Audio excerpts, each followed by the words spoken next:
Thank you so much for joining the Pasadena Public Library to enjoy the Southern California chapter of the Historical Novel Society.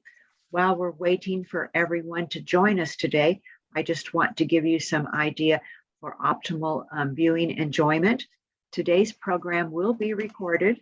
It will be on Pasadena Public Library's YouTube, and the address is YouTube Pasadena Library.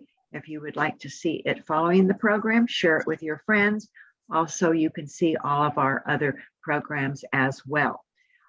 We have a live transcript available that you can actually install on your end.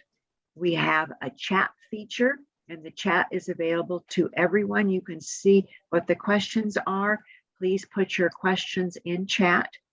I'm going to tell a little bit about the program. How the format of the program is that there is a moderator, and there are 3 panelists in addition to the moderator.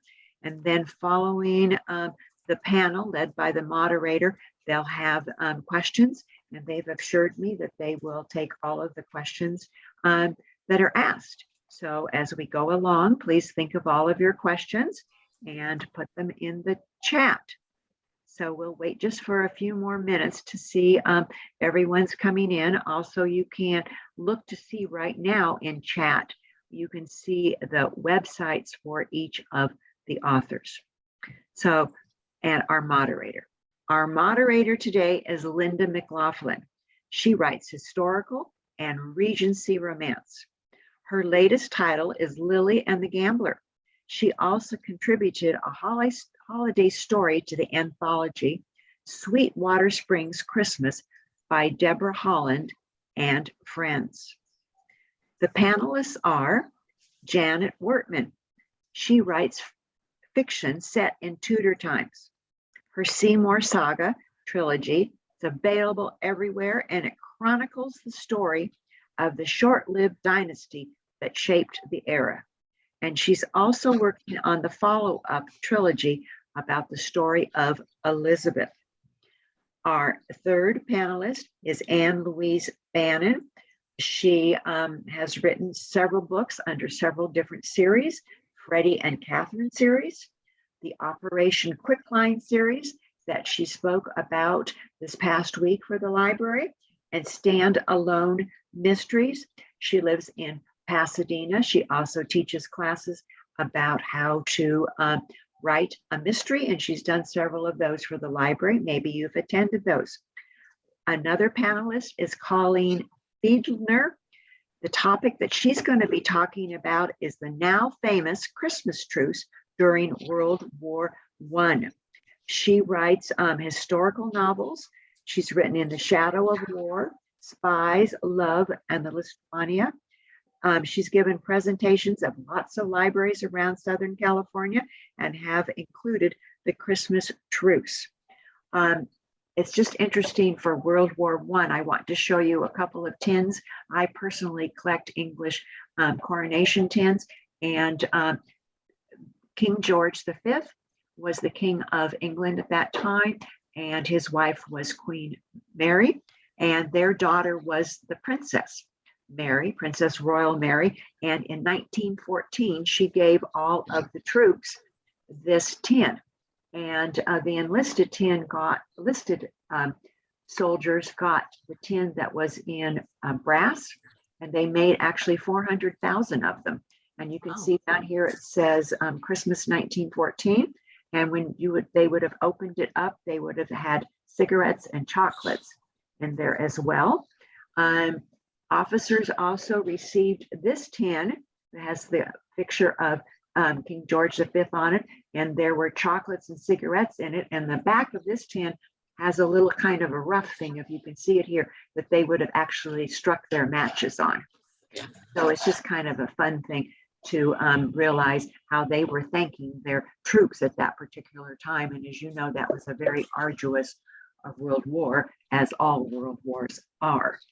But so I'm delighted to welcome the Southern California chapter of the Historical Novel Society.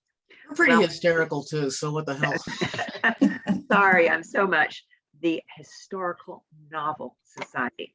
So welcome, Linda, as the moderator, Janet, Colleen, and Anne as panelists. Welcome. Thank you for doing this for the library. We're thrilled to be here.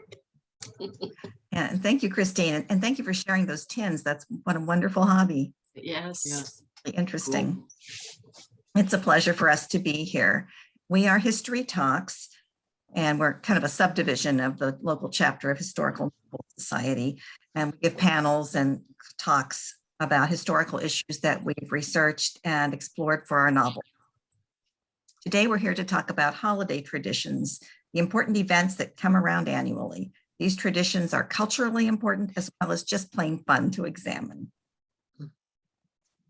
I'm your moderator, and I'll be asking the questions and occasionally weighing in. Well, I hope so, Linda. You're very intelligent. Oh, thank you. People in the Northern Hemisphere have been celebrating the winter solstice for millennia, going back to probably even before the Roman Saturnalia and Norse Yule to modern Christmas and all the rest of the holidays we celebrate nowadays. Many of our holiday traditions have their roots in the past, including the food we eat. People generally celebrate a holiday with a festive meal. What might your characters have enjoyed during the holidays? Janet, why don't you go first and tell us how royalty dined on Christmas, for Christmas? Ooh, royalty would have gone right for the health food back in Christmas times, because in Tudor times, because they believed that we were supposed to eat in accordance with our humors, that people were, that you were born with a certain humor. Humors also changed throughout the years. And because winter was cold and wet, you were supposed to eat foods that gave you, that were dry and warm. Sugar, spices, all of the roasting of all of these things. So all of, when you think of the traditionally Christmas foods, that was all health food. So, and royalty would have done it more than anyone else. They would have gone over the top to make each meal. There would have been feasts and banquets, banquets being separate from feasts. Banquets originally were the sugar portion of the meal and could be done entirely separately. If you could be invited for a feast or a banquet, and not necessarily for both. And they would have done all of that. They would have had a lovely time, and including turducken, which is the goose stuffed inside of the pigeon, inside of the, I don't know, there are about 7 different things that are stuffed inside of that they would have roasted and then handed off. So that would have been the big festive time. I had no idea that concept of putting the meats together like that went back that far. That's so interesting. Not that I'd want to eat it, but still. Hey, I've done a turducken before. They're fun. Are they? I got the bird's bone, but we only did 4 birds. But yes, I have. Could you really like slice through the whole? Yeah, it was. Okay, in the early days of there it is.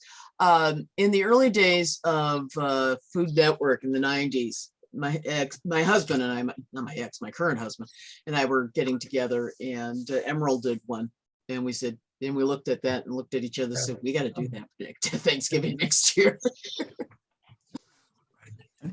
So you write in Old Los Angeles, and then you have something in the 1640s. Yes.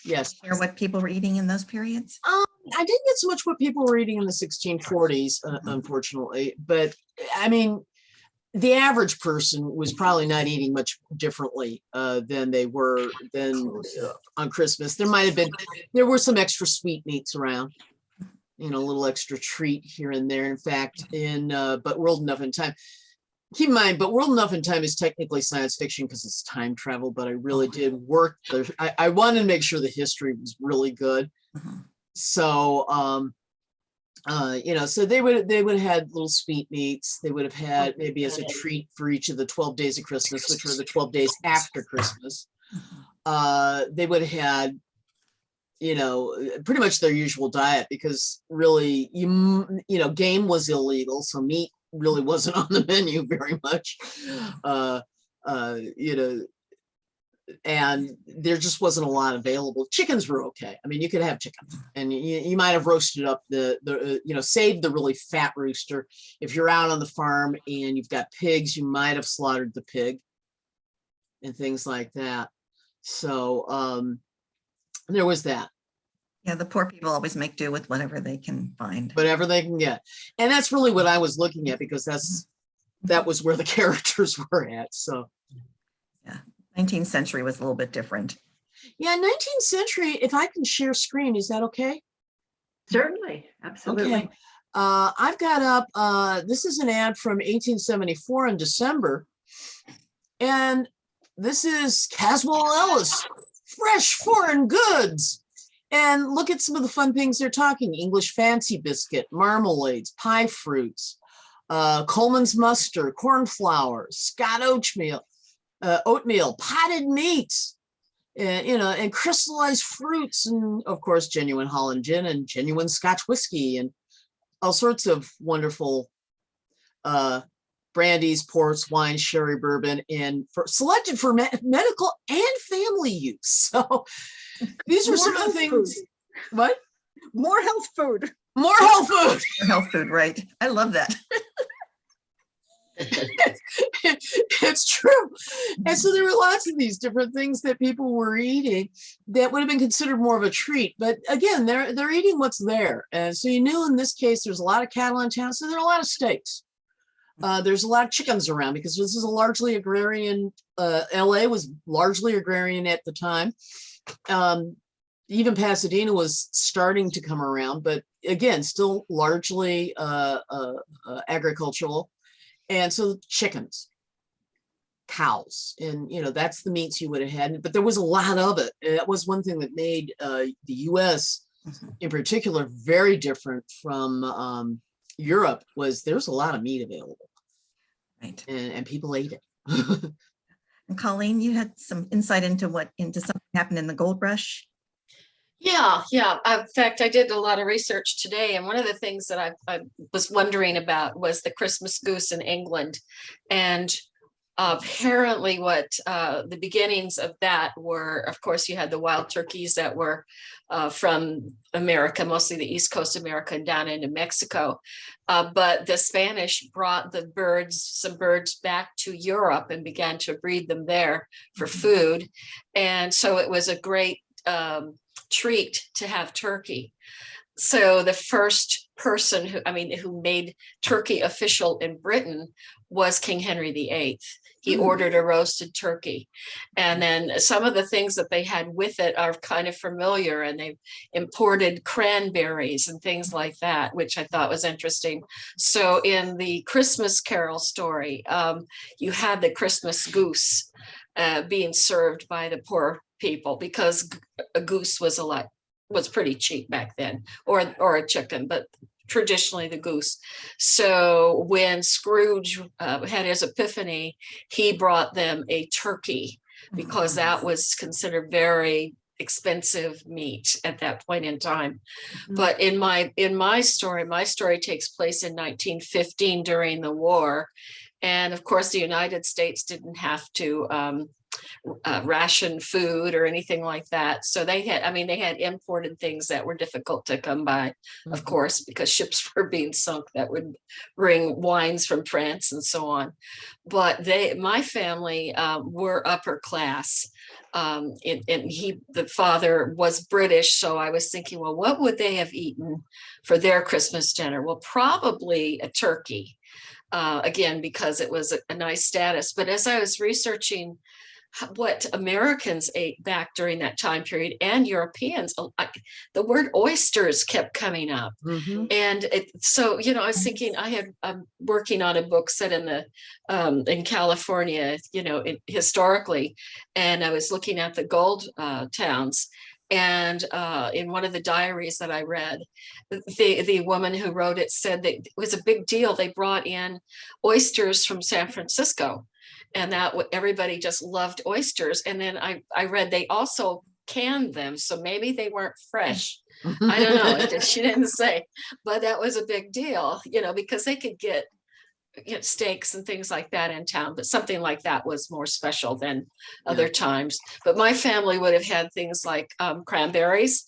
Surprisingly, it's sweet potatoes were on the menu, and of course mashed potatoes. And because you had the British father, they served, they'd make almost like little round potato cakes and fry them and serve them instead of mash sometimes. And then if they had the mash, they'd have the gravy. But it was surprisingly similar. And then for dessert, they would serve mince pie. So, or assorted cakes and things like that. So I imagine that they would have had something along that line. The poor people probably were lucky to get a chicken, Right. Yeah, that's in true. New York. It was in New York, by the way. Yeah, mince pie originally was made with actual meat. It was mincemeat pie, and then later the meat disappeared and it became just sweet meats.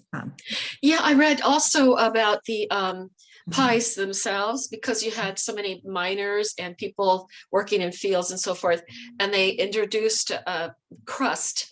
That went way back. I can't remember who first developed that, but the Cornish were famous for that. And it Like kept pasties. you use and you use less meat, and they could take it with them. So a lot of poor people ate that, and I imagine that's what a lot of the soldiers ate also in the field, were the meat pies and things like that.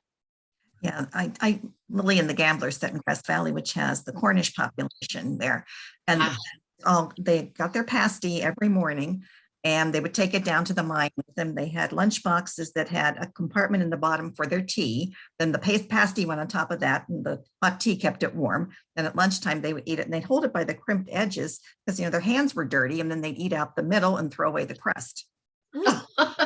Interesting. One of the first fast foods. There you go. Interesting. Yeah. And decorations play a big part in the Christmas season. And does anyone know about the origins of Christmas trees? About that, Colleen or Janet? I've got a rumor. Yeah. The rumor is that Martin Luther in 15, somewhere like the teens, the 20s, was walking home from church one night or from giving a sermon, and he saw the stars twinkling through the trees in the forest, and he wanted to try to recreate that for his family because he had like this religious epiphany, and he put candles on the trees. So that is, and apparently it is a Germanic custom, so that is where they claim. But again, rumor. A lot of people claim the candles. I believe. Yeah, and I believe we were also saying too that it was as a tradition. It actually came to England in the 19th century with Queen Victoria's husband, Prince Albert. Right. Right, and that custom of the greenery in the house, which Linda could talk about at length. You're very knowledgeable about that. Why don't you talk about that? Well, that went way back. That went way back to even Roman times. And actually, in Christmas, even the Egyptians would bring in palm leaves. And that's part of the whole winter solstice and the renewal of the earth and when the days start getting longer and all that. But yeah, that's something that's been going on for a very long time. That's one of the pagan customs that survived Christianity. Adapted. And became part of the celebrations. Yeah, with the mistletoes and the greenery in the house and so forth. Yeah. Right. Interesting. It does make the house smell so good. Oh, it does. It really I'm does. smelling my tree now. I have a fake tree, so it doesn't work. Yeah, same here. Oh. I can't, if I can't get that smell, it's like, why am I doing this? But yeah, but no, I understand why a lot of people do have to have the fake tree because their allergies are so bad, and it's better than not having any tree at all. So. Or you have a puppy and they like to eat the needles. That's a problem we had a few some time ago. We have cats, so we have nothing breakable on the tree. That too. And we don't have candles. Do you want to talk about the candles on the tree, Linda? because that's something people often wonder about. Well, go ahead, Linda, if you No, want. that's okay. Go ahead. Because, well, one of the reasons candles, yeah, they are dangerous. Okay. And I've since found out my husband used to had a friend who had a house that had been built pre-electricity and actually still had gas lighting in the house. And he had the fire extinguisher there, and the tree was in sand, but yeah, they put the candles on the tree.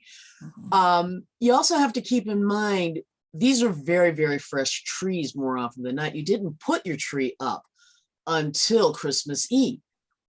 It just, that's part of the whole, I think that's goes back to the whole Catholic thing, where the season of Advent, which is a season of penitence and preparation, which God knows the Tudors would not have been into, but They totally were. they totally were. They were like, yes. Yes. No, that's one thing we want to dump. When we dump the Pope, we're dumping that one. No.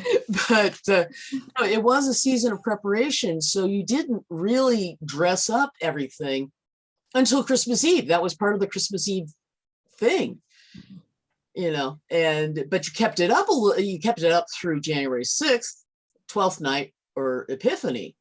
But yeah, so you're talking only about 12 days, where we've got like the entire month Or so, more. or so.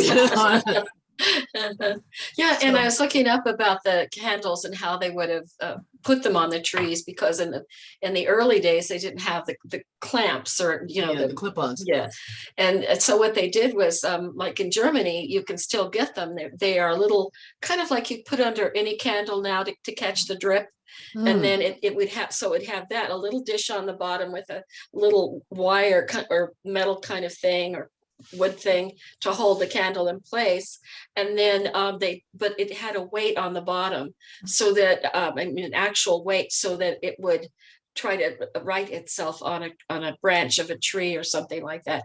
And then also they just didn't leave it lit for very long. It would be maybe to sing a carol or two, and then out go the candles, with the dowser, because they did have so many fires from the trees. So it was a very big problem for a very, very long time. I think so. Yeah, and one of the things I came across in my research was the first electric lights were, I think, in 1882. 1882. Edward H. Johnson created the first string of electric tree lights. Wow. So it wasn't until 1882 that they could start getting rid of the candles. Well, they didn't have electricity much more. That's true. They electricity. That's true. You need electricity for that. And depending on where you were, you didn't have electricity until the 20th century. Yeah, I was in Montana, and they said Montana had electricity before New York City did, because they had all the copper. Which I thought was very interesting. So we mentioned, I was wondering, does religion hold significant influence over the celebrations, or are they secular in your books? Secularization was happening in the 19th century. I'm looking, that one ad I was showing you, I've got another one I can show you in a minute, that was, you could see it's all about the business. Let me go ahead and share screen if I may. And where is it? Like Tom Lehrer said in his song, "God rest ye merry merchants, may you make the Yuletide pay." Hey, yeah. And that started long really ago. Wasn't that really was a big thing. But here, look at this one. Here's holiday goods, and we've got all sorts of things here, and books, albums, writing desks, fancy stationery for the holidays. There's all this stuff, and keep in mind, the vast majority of newspapers in this time they're all ads. Even some of the editorial were actually ads. It was kind of funny. But, and this is just, relatively early in the month. As I got further and closer to Christmas, you had more and more of these ads that were for Christmas and Christmas gifts and buy Christmas presents. So that commercialization, let's put it that way, was definitely starting in the 19th century. But at the same time, one of the weird things about the 19th century, especially as the Americans and to a lesser degree the Mexicans were concerned, because keep in mind, in LA, we've got two major communities at this time, the Americans who are pretty much running everything and the Mexicans. But there are also Black people, there are Indians, there are Chinese. It was, you know, when you look at LA's early history, even before the Americans came, there were whites, mulattoes, the entire panoply of different ethnic groups and mixed ethnic groups. So that's nothing new. So, and this is still there, except now we've got the Americans who are pretty much running everything. And so a lot of the documentation we have is from the Americans. So that's why it's a little hard to figure out what the Mexicans were doing sometimes. I'm sure there's some stuff out there, just haven't found it yet. So the thing with 19th century thinking is that it was very, very religious. You know, you read Little Women, you read a lot of other things, and they're always talking about God and his grace and our loving Savior and stuff like that. And that's one of the reasons Maddie takes that kind of attitude. Maddie's the main character in the old Los Angeles series, is that, you know, it's all about religion.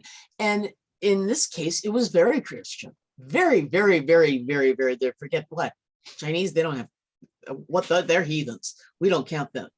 And that's one of the reasons they had such issues with the Chinese, unfortunately, was because they didn't worship Jesus. And so, but no, it was very, very Christian. Driving in the Tudor period too, Janet. I was going to say, you know what very Christian was. I'm just kidding. Basically, this was the opportunity for masses. There were so many holidays that were commemorated in between. You started with Christmas on the 25th. You had St. Stephen's Day on the 26th, John the Apostle on the 27th, Innocents Day on the 28th. But speaking of commercialization, January 1, which was a religious holiday, the Feast of the Circumcision, that was when the gifts were exchanged. And there was a very important, and it was interesting, Christine, when you were mentioning the tins earlier, that the princess gave, it was traditional for the monarch not only to receive gifts, but also to give gifts. And that was kind of the way you knew exactly where you stood at court, because the monarch would be very careful to give people at different levels and the same gifts. And it was usually, you know, measured in terms of gold or silver or something like that. So you would have, you know, goblets weighing 3 ounces going to more, you know, everyone would kind of get that, and you'd know where you stood based on the present you got. And of course, to give a present to the monarch, you wanted to try to personalize it too, because this was an opportunity. Gift giving was the chance to show loyalty and friendship and all of this stuff. So women primarily would do a lot of needleworking. We have some wonderful, Elizabeth, when she was princess, would translate texts and then embroider the cover for them. And we have a couple of the things that have come down to us. The prayer book, the prayer book that she did for her mother-in-law, her stepmother, Catherine Parr. So it was a time of gifts as well for reasons. So That's interesting. But yes, very religious was the point. Does put a whole new spin on the whole concept of the office party, doesn't it? Yeah. That was Twelfth Night. Political gift giving. I was going to say too that one of the books that I've been working on, the reporter, first editor, female editor, and she was with the San Francisco Chronicle, and she wrote about, this was in the 1890s, and she and her family would leave town to avoid all of the commercialization going on for Christmas. And I thought, oh, even back then they had people who objected to all of this sales stuff being pushed on them and avoided. It sounded just like what we have today. It really, Yeah, it although really they did. didn't start at Halloween like we do now. Yeah. Or before Halloween sometimes. Yeah. Yeah. Well, not all holiday seasons are equal, as we all learned this past year. When it was because of the pandemic, it was inadvisable to hold large family gatherings. Disruptive events can affect everyone, whether it's a pandemic, natural disaster, or war. So I'm wondering how people coped when extraordinary events disrupted normal patterns of life. Colleen, why don't you tell us about the Christmas truce during World War I? Well, first I wanted to say about, I think with the Christmas tins that you were just showing us a few minutes ago, that kind of set up what I was going to say. I thought because they were rationing, my story starts in 1915, and the Christmas truce was the year before. It was 5 months after the beginning of the war. And so the royals wanted to make sure that everybody was able to celebrate Christmas. So even though they had done a little rationing by then, food and so forth, they still, I think, maybe softened that, and so that everybody could have sugar to make cookies and things like that. And then I think they were trying to make it as big a celebration as normal, even though it wasn't normal. And they had so many of the sons and the men that actually were gone. So it couldn't have been a normal thing for anybody. Do you want me to share screen now and show the for the Christmas truce? Okay. Sure, go ahead. Let's give this a go. Okay, I'm doing share screen. And That has a title. okay, That has a title. yeah. Okay, here we go. On And then I go start to, from the beginning. let's see if that works from the beginning. Down here. Yeah, there we go. There we go. I wanted to start with the trenches because everybody knows about the trenches. But I wanted you to see where no man's land is up there at the top. So you have all of this. This was in France and so forth. They had already had some major battles 5 months in, a lot of death already. And so you had the Germans on the other side. It goes off the screen. No man's land is where no one went. And they had artillery and so forth, and it was just all a mess, and I'll show you in a second. This is from the air, and you can see the trenches kind of raggedy, but let me go. Here's what they look like. This is a British one, and this is I believe an Australian one, and here's I think this was a staged one because their uniforms are quite clean. This is British. Now here are the Germans, and over on their side they still had trees standing, and they made it very comfortable for themselves. You can see they actually had like wood in there and everything to hold up the sides and the mud and all of that. This is no man's land where the bombs went and so forth and so forth. Okay, keep that in mind. So it's Christmas Eve, it's freezing cold. Everything is been bomb, just a mess.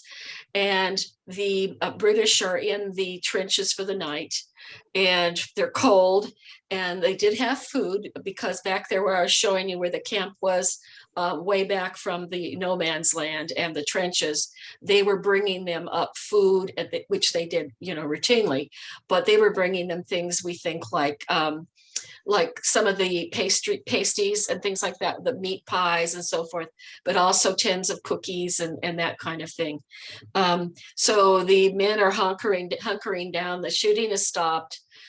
Things are quiet now, and they start hearing a song being sung in another language. And they realized that they were hearing Germans singing Silent Night.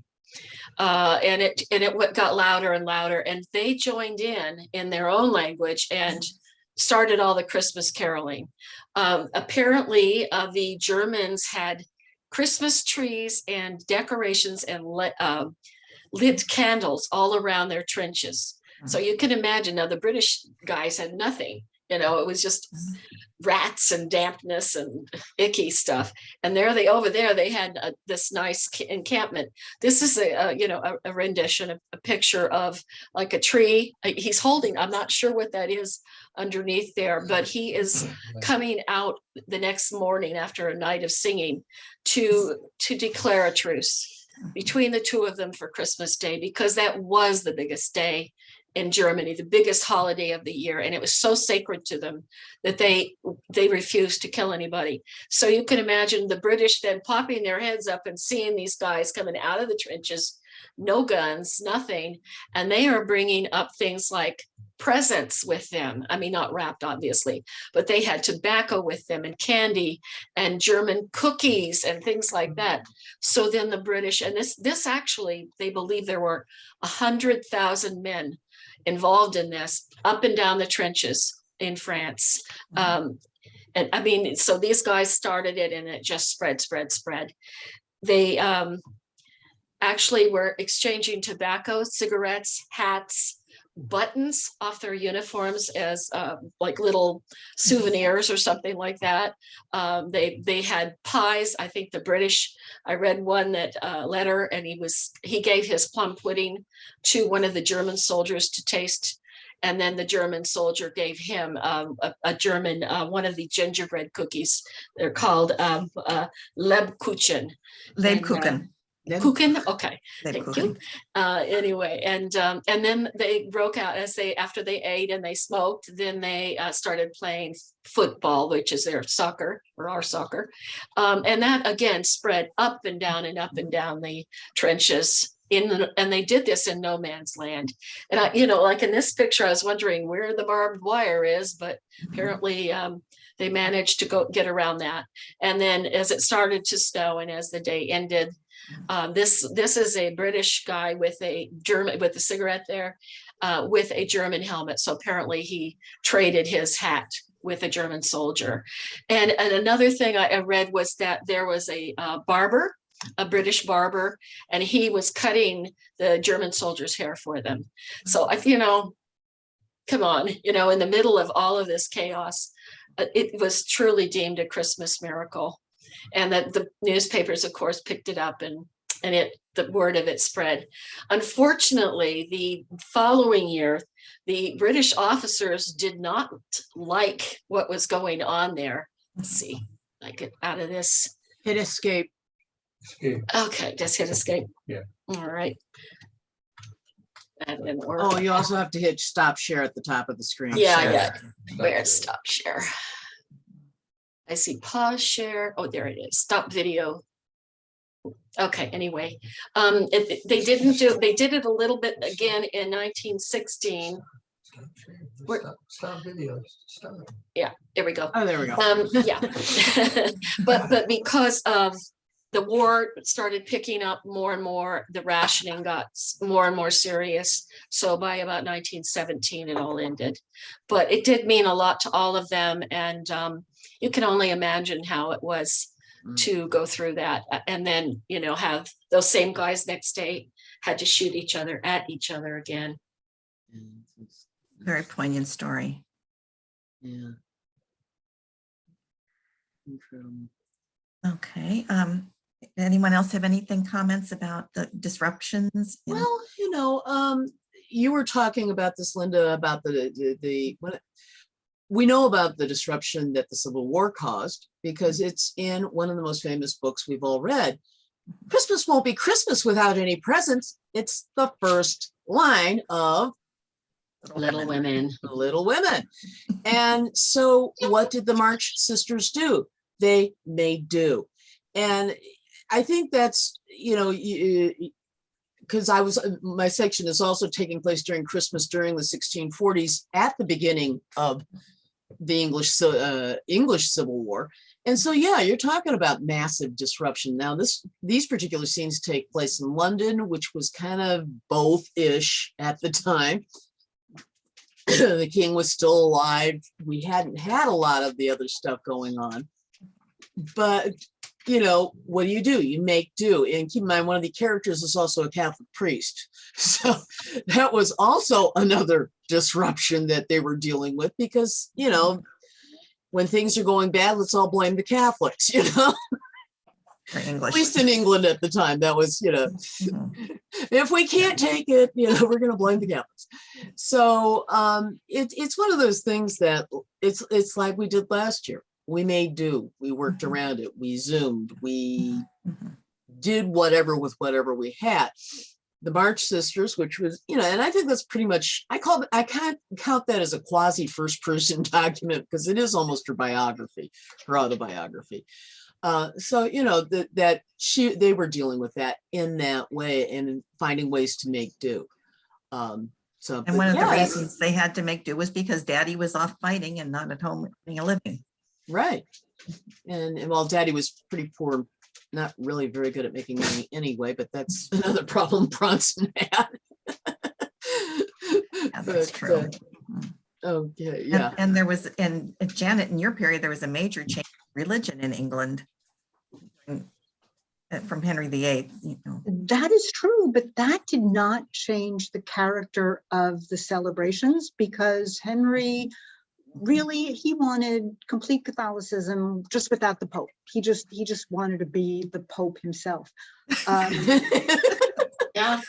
You know, and they did have disruptions, like they did have plagues, which were really deadly, but they didn't stop going to church.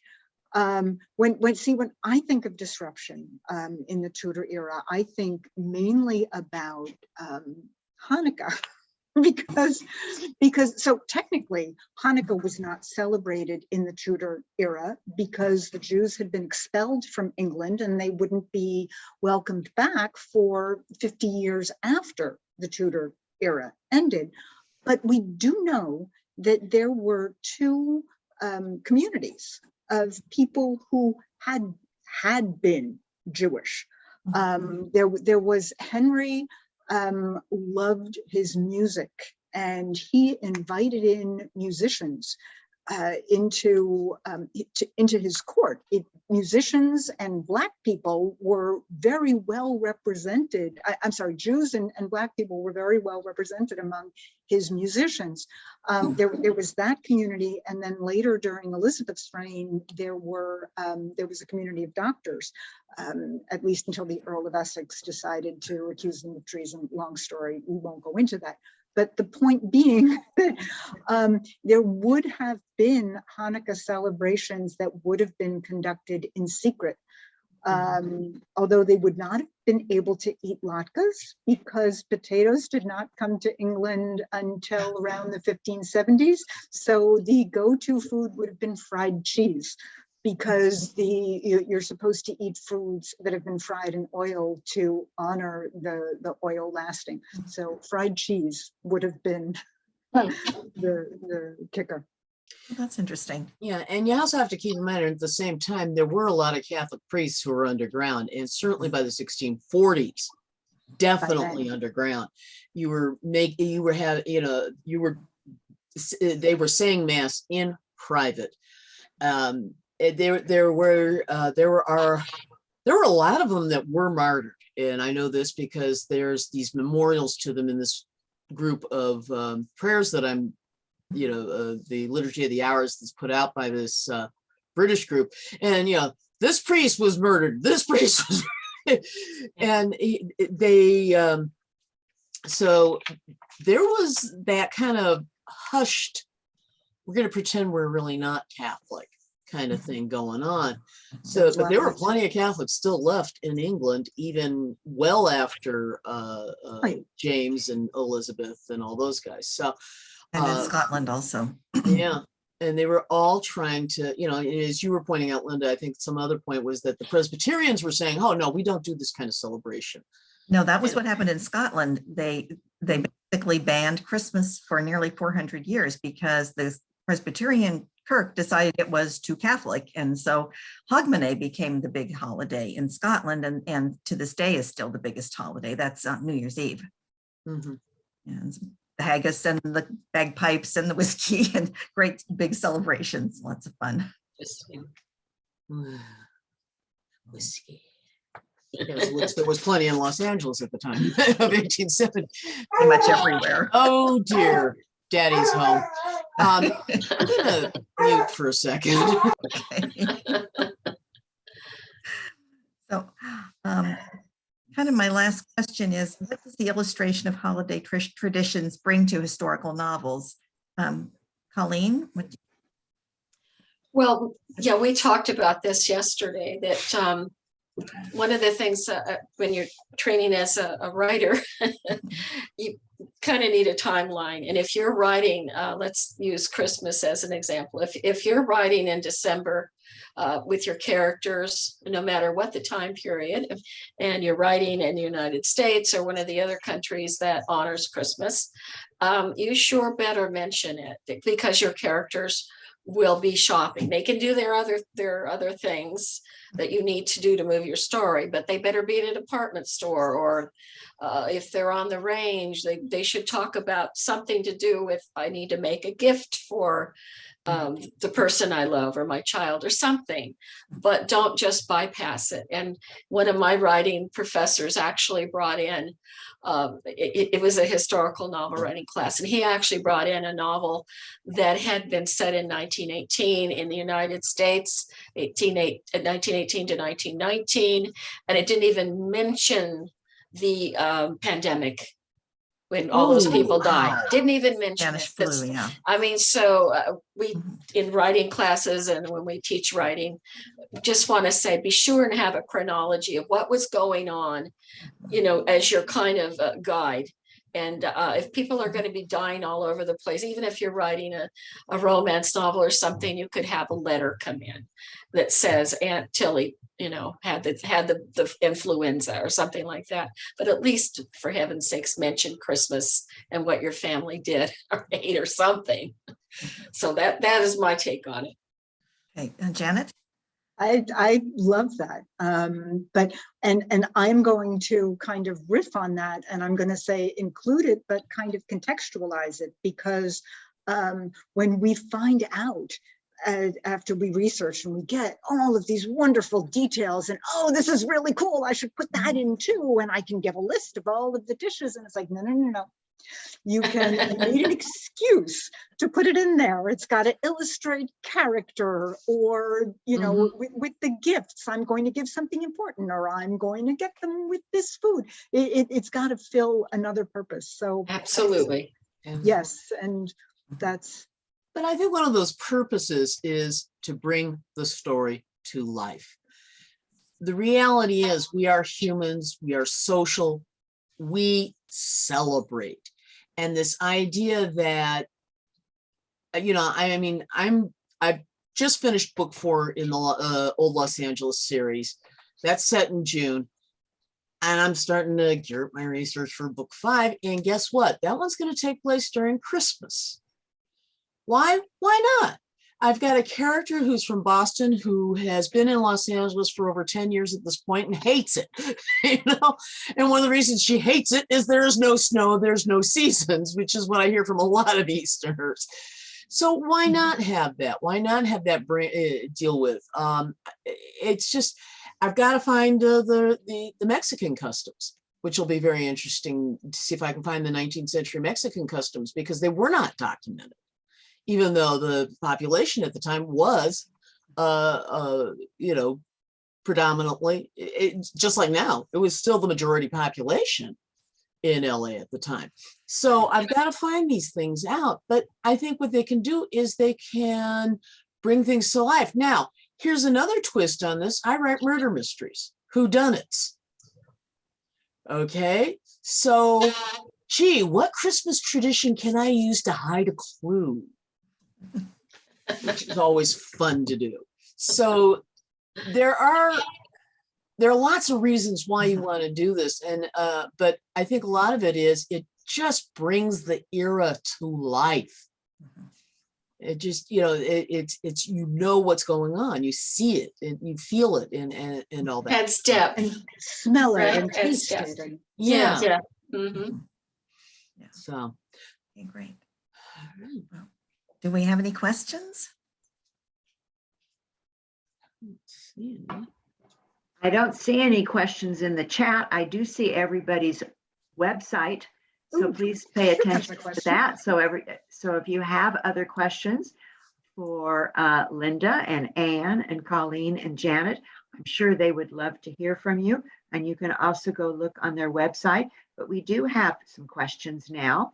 So the first one is, do you know if they ever met up after the war with any of the soldiers? So did the British and the German and the French, did they communicate afterwards? I doubt it. I doubt it. But one of the things I was reading was that actually written by a PhD gal that studied the after effects of the starvation in Germany. And the British were so angry even after the initial peace treaty in November 11th of 1918, Yeah, 1919, that it took another until the actual Treaty of Versailles was signed, which was in 1919, June of 1919, before they would lift the blockade so they could bring in pigs and things for these people to eat.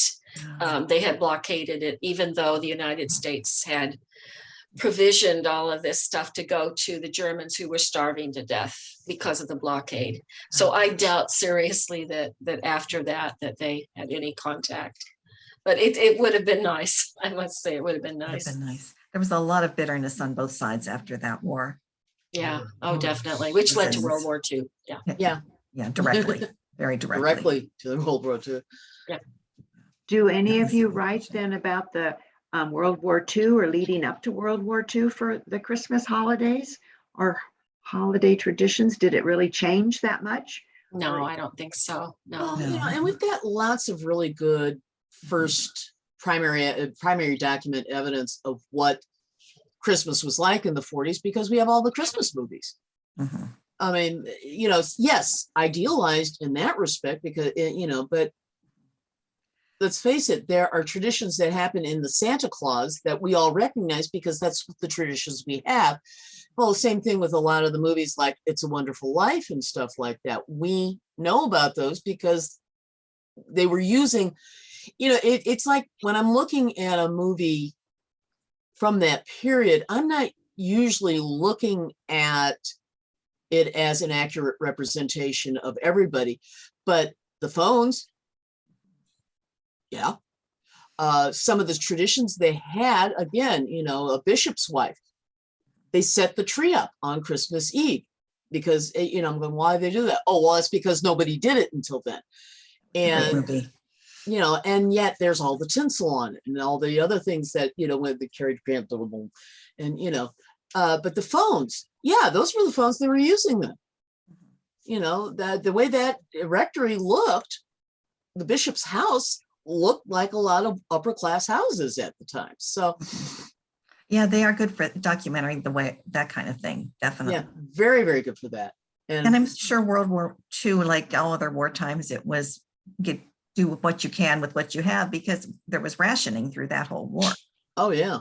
And so, you know, there was so I don't know how much there was in the way of I just did a talk on Sunday for a Los Angeles historical group. And I had written, my first book was about the Los Angeles County Poor Farm. And they asked me about Christmas in the poor farm. And I thought it was really interesting that even though I mean, it was the poor farm and the county was paying for everything, that they made sure that everybody had Christmas dinner and gifts.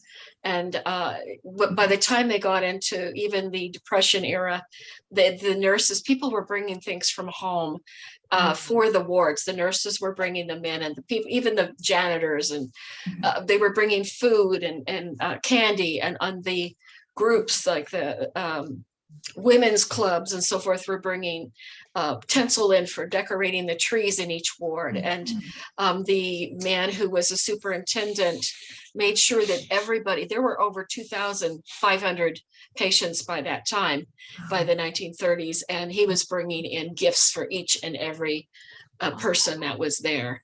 So, you know, you talk about how important it was. It remained very important to these people. And it, even in times where they didn't have much, everything was, people were very conscientious and loving. Mhm. Well, that's wonderful. What a heartwarming story. Yeah. So when did Santa Claus or Father Christmas, how did that play into any That your goes all book? the way back to the 1820s. Clement Seymour was writing visits.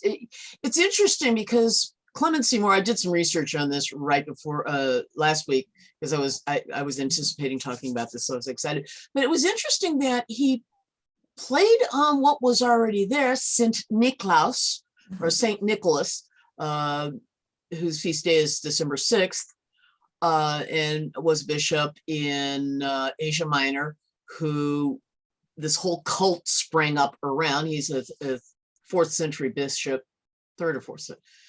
I keep getting his actual dates wrong, but he survived a major persecution, and then Christianity got legalized. So he's right in that space. And had this really great reputation. Nobody really knows that much about him because he didn't do any actual writing, but he had this reputation for being extremely generous. And so he became the patron saint of children, among other things, and thieves and just a whole bunch of things. But the Dutch really hooked into that whole thing. And you had Schwarzpieter, who was who left switches in kids' shoes on the eve of December 6th, which is the night before. The Dutch children put their shoes out, and St. Nicholas would put gold coins or candy or whatever in their shoes. And so that's where Santa Claus eventually came from. Keeping in mind, New York was predominantly Dutch for a very long time. And so by the 1820s, there's this little thing about Santa Claus is starting to come around. And then and it was published anonymously. And then, 'twas the night before Christmas went all through the house. A Visit from Saint Nick, by the way, is the original title. 1837, Moore actually acknowledged, yeah, I did write that thing. But by then it was just this runaway success. And so while he was working off of some established traditions, he invented others. Now, which I don't know. Probably the reindeer, perhaps. Let me just jump on there for 1 second to talk about Clement Moore. He is buried in Trinity Cemetery in New York, not the one down on Wall Street, but one on like 158th Street and Broadway.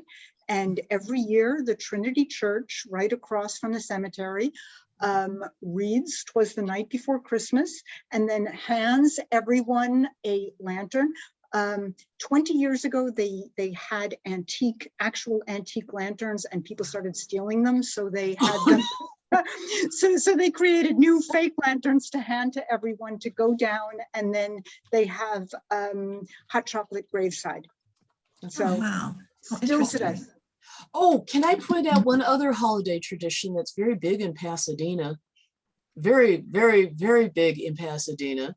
And it started in 1890, and that's the Tournament of Roses Parade, which was a way of showing off to everybody back east that, hey, we've got flowers blooming. You got snow. Kind of, yeah. Valley Hunt Club, basically.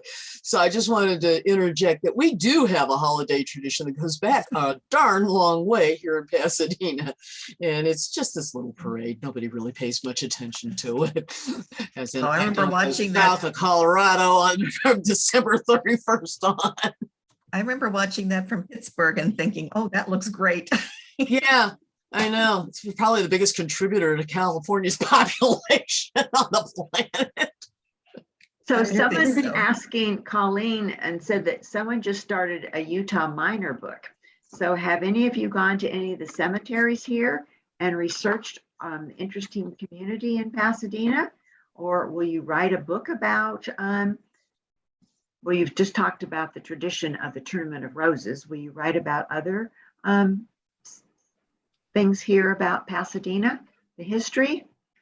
Uh-huh. And that's right, Colleen. Colleen, You got to I come think. up to my neighborhood. I've got a historic cemetery in my neighborhood too. Oh, really? Oh, wow. Yeah, we've got Civil War vets in there. Mountain View Cemetery, Christine. Well, that's where my grandparents are buried. You're kidding. Oh, how awesome. We got to check that out. You gotta come up there. We'll do lunch and go look at the cemetery. That would be great. Because I'm literally within walking distance, and we've got Civil War vets. We've got all sorts of interesting Wow. people in there. Wow. Yeah. No, but I am writing about Pasadena and some of my stories in my new book. It's historical old stories or old California stories. So, but I'm going to do Wilson, Benito Wilson, and Mount Wilson, and all kinds of that's stuff in Pasadena. So, Mountain Wilson's so fascinating. And yeah, actually, I'm technically in Altadena, so that does where make I it- grew up, where I grew Yeah, up. that's right. So it doesn't look anything. Well, actually, it might. A lot of our houses are still very old. I was up by the, you know, where the Meadows is up in Yeah. Altadena. Yeah, vaguely. Yeah, okay, up where the horse country is up there. That's where I grew Uh-huh. up. Actually, we've got a lot of people who have horses in the immediate area, and we've got Loma Alta has horse rink or something like that. So Well, this was an absolutely fascinating program about holiday traditions and all of these different historical periods. You talked about what they actually ate, what they did, how they decorated, their religion, and all of the celebrations that they did. And so this is a fascinating talk. Are there any other questions from anyone that is attending today? If not, I want to wish all of you a joyous, a peaceful, and a very happy holiday and Christmas season. And thank you very much, Linda, Anne, Colleen, and Janet, for presenting this wonderful, fascinating program today. And I encourage everyone who attended, if you'd like to share it with your friends, it will be on YouTube, Pasadena Library. mhm. And I think we've all learned a lot of wonderful new things. So we do send things out to the library. And so I was wondering if Anne could please resend to me, and I'll take a photo of it, of your screen share about what actually they ate. And Oh, you okay, could yeah. I will send you the see to see PDF. guava jelly, lemon peel, Mhm. things that we all still probably still eat today and associate with the holidays, that are treats that you can get at specialty markets. There you go. So- Yes. And you can find those German Lebkuchen cookies at Trader Joe's. Yes. Right. Yeah. Gingerbread. Yeah. Gingerbread. So this is where all of these different traditions started. Yeah. So I think it's quite fascinating. So if you could resend that, Anne, I'm going to take a photo. Of that. Okay, yeah, I'll send you the PDF. It's a PDF I took of a couple Okay. of LA newspapers. So Oh, okay. Absolutely fascinating. So thank you all very much for attending this evening. And I wish everyone again a very happy and healthy and peaceful holiday season.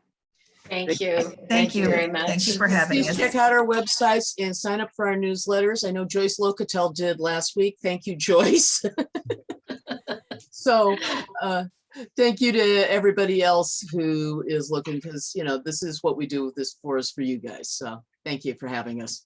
Thank you. Well, thank you very much for Merry presenting. Christmas, everybody. Bye-bye. Happy Happy holidays. holidays. Happy holidays. Bye. Night. Bye-bye. Bye.